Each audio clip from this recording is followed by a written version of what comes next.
Kobe, the last four games, you guys have had a fourth quarter lead slip out of your hands. Have you noticed a theme in those quarters of something you guys are doing wrong that's getting these games away from you? Man, I think we're trying to figure it out. You're right, we've had double-digit leads going into the fourth, and then we just let it slip. And so for us, we got to be better from top to bottom. We have to have better energy, better focus. And at the end of the day, like, we've shown that we can do it. It's all about consistency, and we're trying to give each other grace and patience, but at some point you gotta dig in and say enough is enough. All I'm going to say is the Fever have been a poor fourth quarter team, and they got absolutely obliterated, taken to the woodshed, as they used to say. I mean, spanked, throttled in the fourth quarter. 10 points up, 10 minutes left, and then poof, the roof caved in. How does a team go from cruising to crashing without its brightest star? That Caitlin Clark is out with a groin injury. Now, if you guys have been watching the Indiana Fever and Caitlin Clark play over the past 3 games, it is very clear that Caitlin Clark is not feeling like Caitlin Clark. She has only made 1 3-pointer in her last 3 games, and even just last game, she only had 6 points.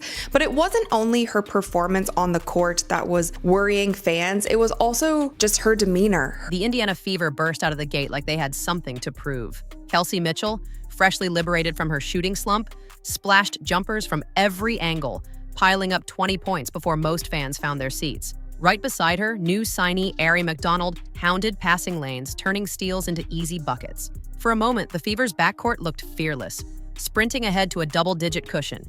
But that wasn't the whole story. Layups are basketball's version of breathing. You don't notice until you stop. On this night, Indiana gasped for air.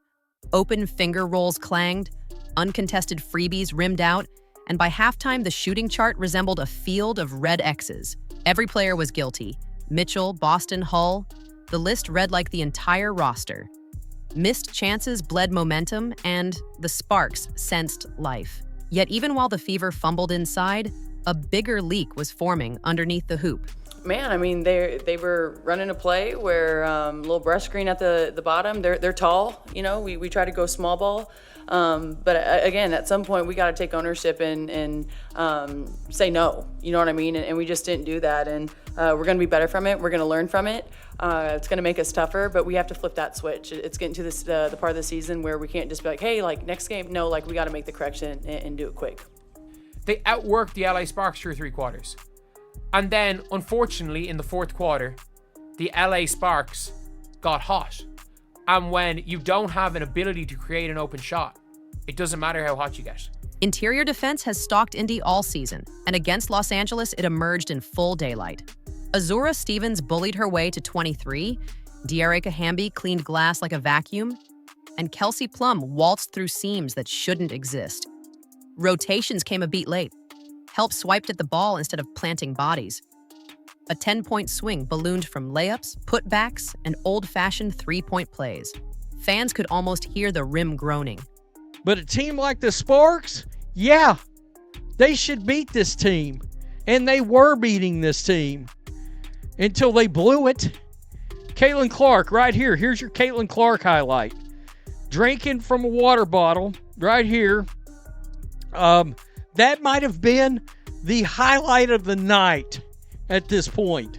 Caitlin Clark watched in street clothes, nursing a left groin that MRI techs had probed less than 24 hours earlier. Officially, she's day-to-day, but groin strains rarely obey timetables. Her absence left the offense gasping for creativity. No gravity, no no-look lasers to Aaliyah Boston, no logo range heat checks to jolt Bankers Life Fieldhouse.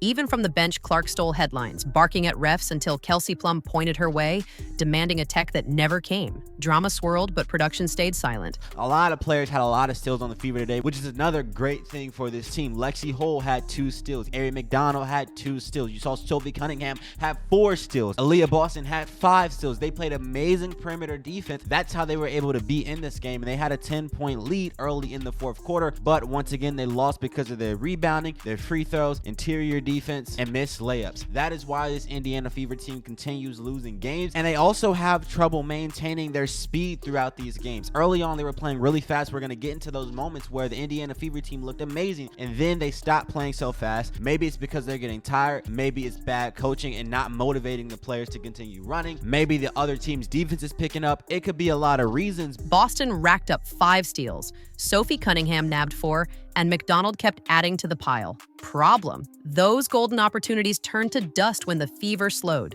Second-guessed or flat-out missed on the break. On 3 straight possessions, they forced turnovers, pushed the ball, and scored exactly 0. Basketball gods rarely tolerate waste, and the Sparks were ready to collect interest. Yeah, I mean, I think that we haven't shown a killer instinct yet, and that's we have had a tendency to relax in those moments instead of, for lack of a better term, go for the kill, right?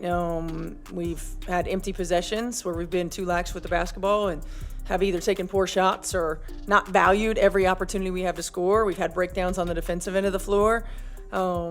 It's moments of mental lapses or mental relaxation that you can't have in this league. With 9:50 left, Indiana still led by 10. 30 seconds later, Kelsey Plum buried a deep triple, drew a phantom whistle on the next trip, and calmly knocked down 2 freebies. Suddenly, the gap was 5.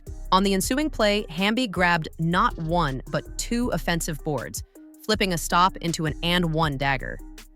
In under 90 seconds, the Fever unraveled. Fouls, missed box outs, and that maddening whistle. Los Angeles closed the game on a ferocious 35-17 avalanche, while Indy's offense froze in half-court muck. I don't know what the Indiana Fever are made of, to be honest, but we just lost to the Sparks. We just lost to the Sparks. We've lost to the Sun, we have lost to the Sparks, and we have lost to the Valkyries minus 4 of their 5 best players. And we're gonna lose to the Wings tomorrow. Dallas waits on the second night of a back-to-back, and the Western gunslingers won't spare wounded prey. If Clark's groin keeps her shelved, Mitchell must stay molten. Boston needs early touches before the double-team swarm. And somebody, anybody, has to build a brick wall in the paint. Rumors circle about front office moves for a rim protector. Whispers say veteran free agents have been contacted. Nothing confirmed, yet. But here's the hard truth. Rebounding and layups are effort stats, not headline trades.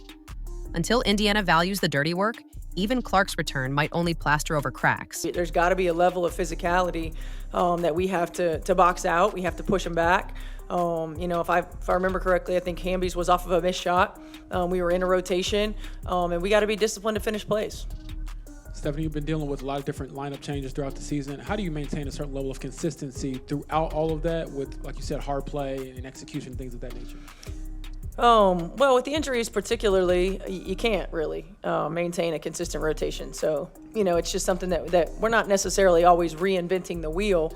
But at the same time, when you've got such a ball-dominant player like Caitlin, out of the game, who makes everybody's job a lot easier, then you've got to find ways to try to position them to get some easy ones, which means that our screen setting has to be elite. Our ability to keep spacing and be slow into and quick out of screening actions. The gaps close a lot quicker, so our decision making has to be better. The Fever proved they can soar without their superstar, but only in flashes. Sustaining that fury, shoring up the soft spots, and welcoming Clark back at full throttle could still flip their season from what ifs to watch this.